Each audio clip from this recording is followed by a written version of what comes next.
My name is Avi and this is my friend Lee. Today we're gonna cook chraime, which is How do you say that? Chraime. What? Which is a Moroccan Chraime. dish, very North African. Chraime is actually an Arabic word, that's why it's so deep. And it's, in other words, it's spicy fish. Customary for Shabbat evening, Friday evening. We are under instructions from your mother though, aren't we? Yeah, We better get it right. You must. Right, the first thing we're going to do is we're going to get Avi to get these scissors and cut open the fish. Thank you. Fresh fish. So there we cut it. And we are going to get a lemon. And we cut the lemon. And we're going to cover the fish in lemon juice and salt. So we're also going to marinate it just for 15 minutes. This is haddock, but you can use Any white fish. any white fish. Now I'm just going to You can also use vegetarian option if you have tofu, if you prefer not to have fish. So we put the juice of a lemon over the fish. That should be enough. And salt. Okay, so then the next thing we're going to do is we take a garlic. Marvellous. Your mother wants to use all this garlic. Oh, there's going to be some flavour. Yeah, I think it's enough. She's definitely the expert in cooking when we're talking about my mom, absolutely. I'm not a big chef. I can cook a few things.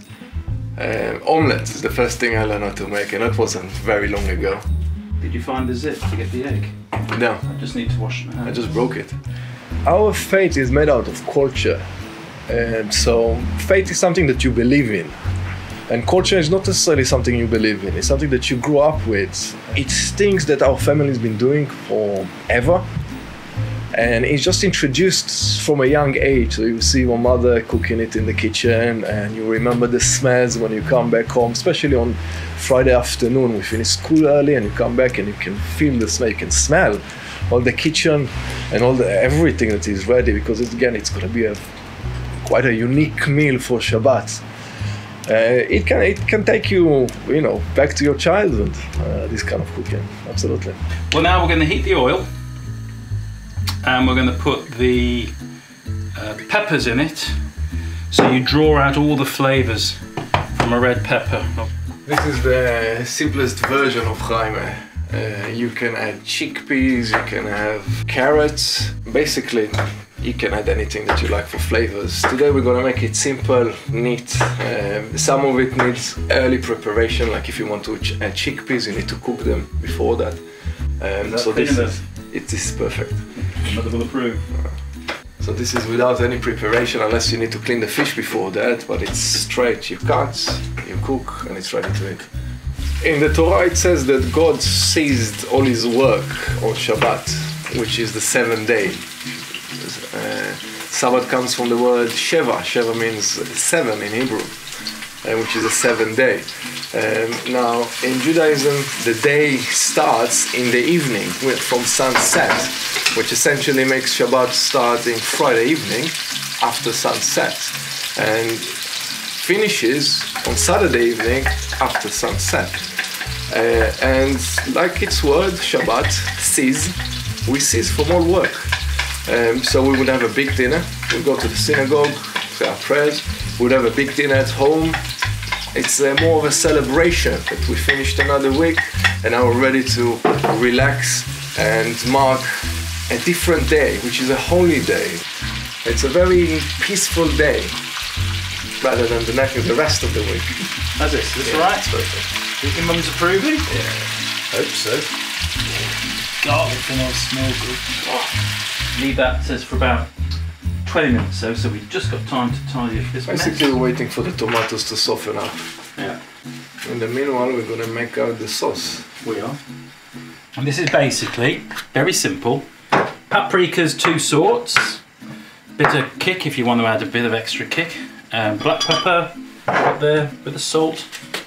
There's a little bit of salt. Don't need too much salt in there really. Half a cup of oil. And some warm water. Oh, that's good. Well, that wasn't difficult. You can put the fish in. Smelling good. Yeah, Ooh, that's good. Yeah, leave that.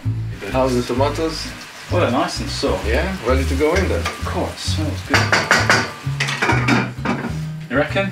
Absolutely. Okay, so...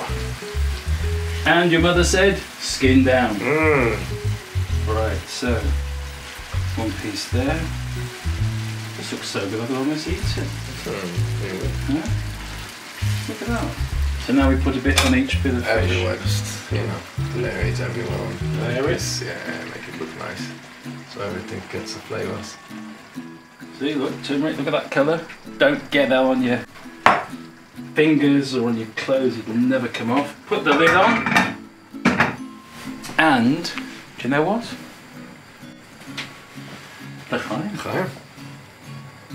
And that's it, that should be ready in about 20 minutes. Coventry Synagogue is a listed Grade 2 building. It was listed in 2005, but it was built in 1870, which is the first purpose-built synagogue in Coventry. It's been empty for today 25 years, been derelict since 1995 or 6. And it just happens to be that I was in the area when it was up for sale, and I managed to purchase it. And since then I've been restoring it. That is in 2013. Welcome to Coventry Synagogue. We're just walking through the entrance, which wasn't the original entrance.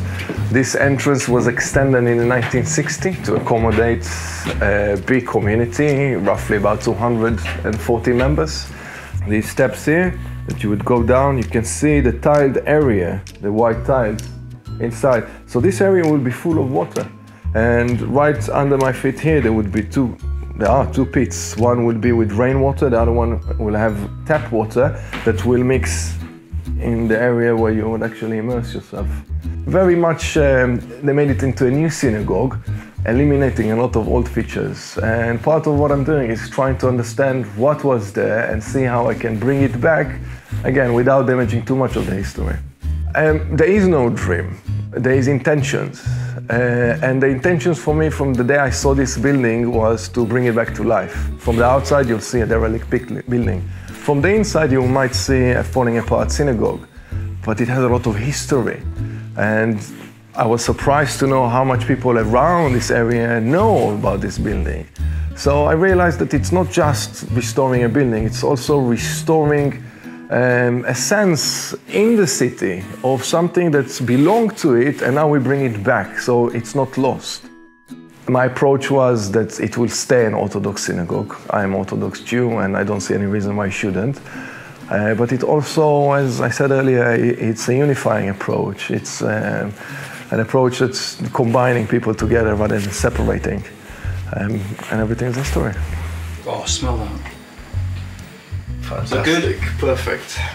Ooh, smell the paprika, don't you? I think that's done. So now Lee is going to plate.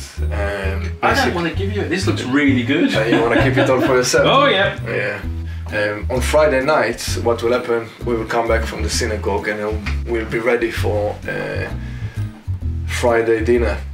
Okay. It will consist with a bit of singing. Shalom Aleichem, we invite the angels into our house. We invite the spirit of Shabbat. The whole process of Shabbat is very relaxed. Again, it's a separation between a normal, mundane, very busy day to a day that we need to learn how to switch off and be with our family, be with ourselves, relax. Please sit. Thank you. As Mr. Martin would say. It's all right then. It's lovely. Let's try. ברוך אתה אדוני אלוהינו מלך העולם הממציא לחם מן הארץ. Amen. And why you have the challah? Because it soaks up the juices, isn't it? Now, the best way to taste chaime is challah and straight for the dip. Straight for the dip. Wow. Next Friday is on you. Oh, you know what? That's pretty good. I'll say so myself. Thank you, Avi's mum. Hope she approves.